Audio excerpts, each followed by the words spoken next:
why the hell are you out here anyway? What's wrong with you, man? You one of the people. What are you? Don't give me that brother stuff. I said, okay, homie. Forget it. So what you want? Okay, but you got to be careful out here.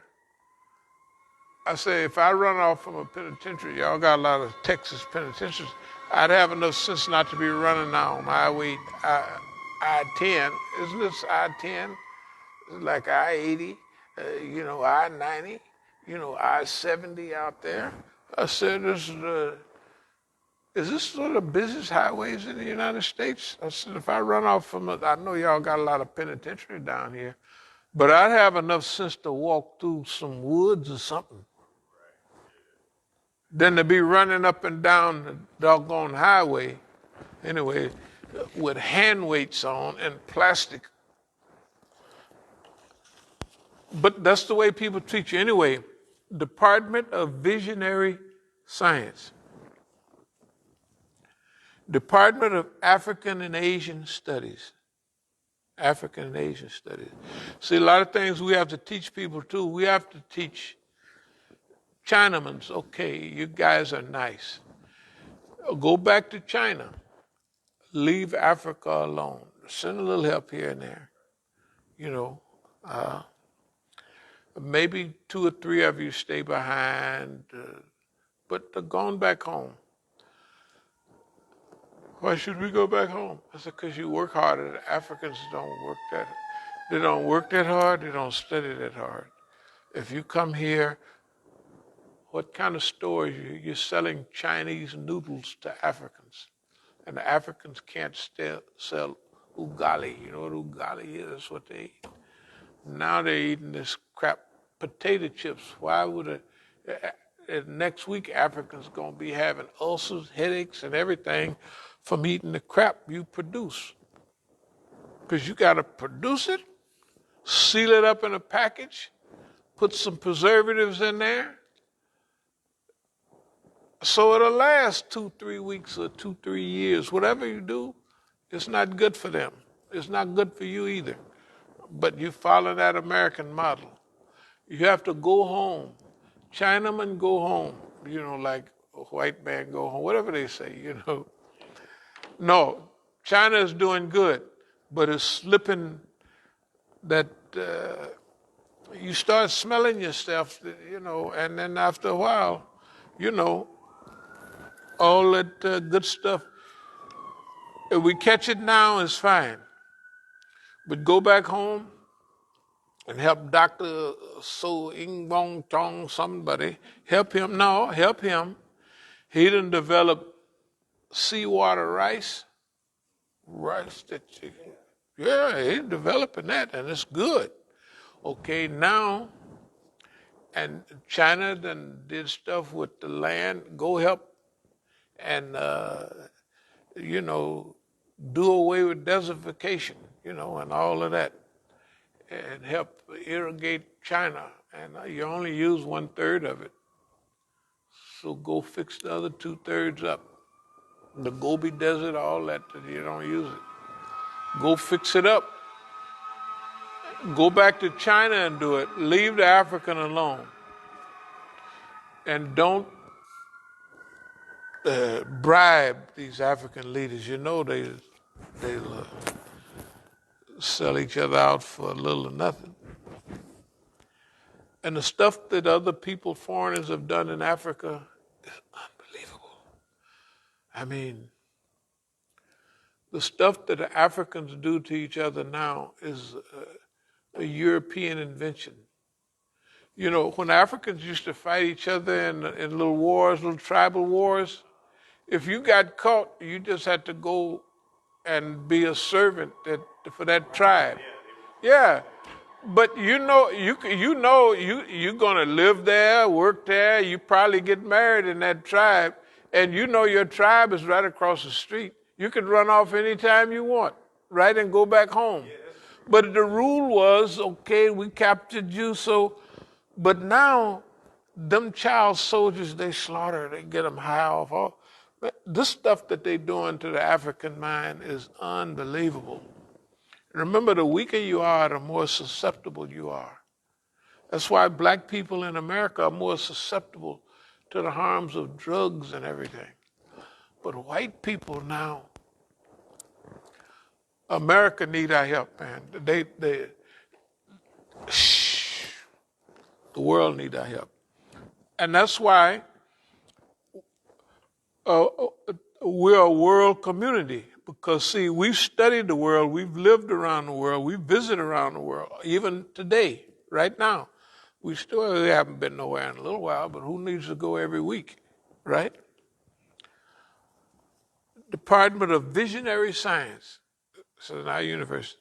Department of Visionary Science, not just everyday science, visionary science, hopeful science, optimistic science, science that do good for people. You won't produce no atomic, we ain't gonna blow nobody up in this visionary science. We don't want to kill nobody. We're not even gonna investigate it. We already know. In fact, as we move along into the future, we're gonna try to gobble all that stuff up, and all the weapons you have would be for target practice. Because when who wants to shoot an animal? You know what I mean? With them, you ever see this hunt now? They'd be behind all this camouflage, and they got binoculars, can see 100 miles, and they got a scope. If you was out chasing an animal with a bow and arrow, okay, it's not bad. But if you can see, and then you see all them antlers sticking up, right? I watched a couple of little hunting shows. It's not even close to fit. The guy got a scope on that rifle, you know, them big scopes they got now, and he can shoot that animal dozens of miles away. He can shoot wherever. If he can see him, he can shoot him. Hey, it ain't have nothing to do with nothing. And he's not gonna eat him. He's gonna cut his head off and hang it up on the thing. All them. No. We'll do something else. The human being keeps doing what he's been doing till you train him out of it. The human being, it was necessary for them to hunt a couple 100 years ago. And we used to all go hunting, you know, our families, go coons and possums and whatever they had down there in the South. You can't go that hunting much no more. There ain't nothing else out there in the woods hardly. Can you imagine America full of animals, all that stuff? Hey, man. And anyway, Department of Visionary Science. Sweep past aside. Sweep the past aside with desired future. Desired future. What do we want? The stuff we've been doing, can you imagine? It's difficult to train yourself for a new future when you got to almost design what you want the life to be like and then train yourself to move in that direction. You just keep doing what you always did, right? And that's the way people are. Dreams to fit our future. Department of Futuristic Studies. In other words, the world what we live in now is a copy of the old, a repetitive of. That don't work anymore.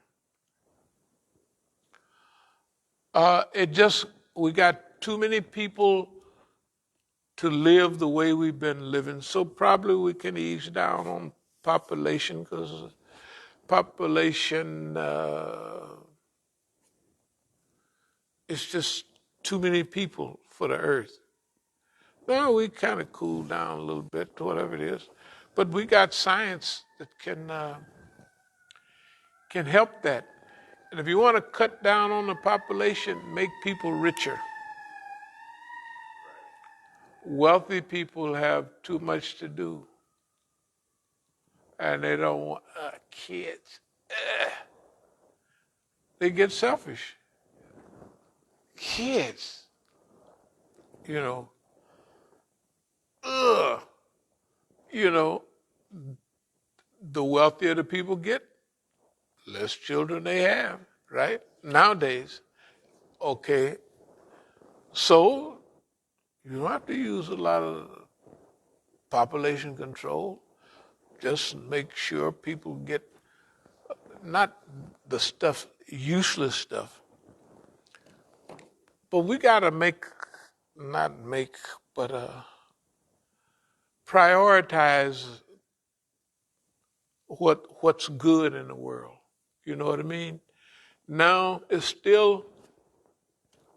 Can you imagine people are so dumb that you have to have more and more and more and more, and they're getting more and more and more, and they're not happy, and they don't have enough sense to say, well, you know, when I got rich, and they told me that the more you have, the happier you are. I said, that ain't working with me. And I slowed down. Or I kept making money. But it's like right now, I don't need money for me. You see where I live and what I do. I could care less. Because I already had it. I already know what it do. It don't, look, hey, I'm telling you, I know what I feel like now. And I know what I felt like at the best of those times. At the best of those times, whatever your wealth was, oh, it's going to burn up. Oh, I'm going to lose it. And all them pretty clothes, if I leave the house, a nigga going to break in, burglarize my house, steal my clothes. You know, all of my money, I got $1 billion here, over here, $500,000 over here. It's just under a rock somewhere. And you just worried all the time about junk, about money, paper money, with white people on it, George Washington on the front of the money, and you worried about them. That's why, anyway, hey, I think values, human concerns, and the old values of people being more concerned about each other. The human being been full of jives on Jump Street, but there's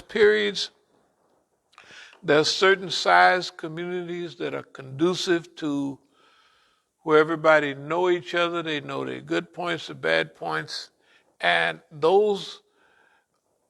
that's what this humanistic studies is about. We study the human being, and now let's do what helps things to be better, right?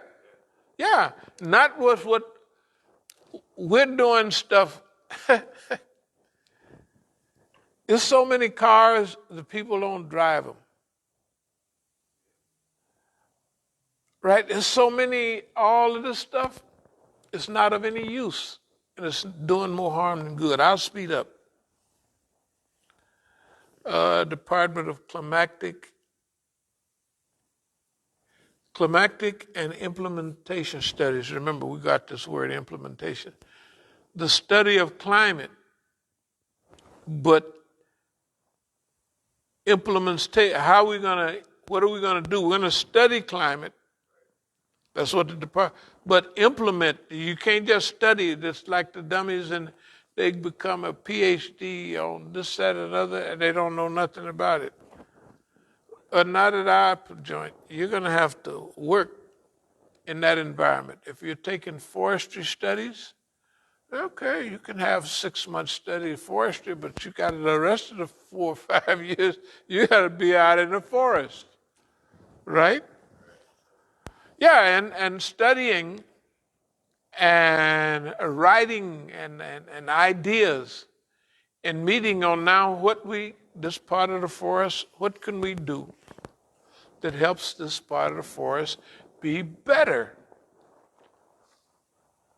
Or get it back to if we can just get it back to the way it was, that'll be a first start. Let's try to do that for a while. And then after we get it back the way it was when Allah gave it to us, then we'll study alteration of environment and all of that. You know what I mean? Because we're here. We can do whatever we want. But we're not using any responsibility. Just produce some plastic. So the ocean's full of plastic. It's okay. Right? No responsibility. All right, let me try to speed up a little bit. What we want the earth to look like in 15 years and 25 years. This is the original plan. We've always had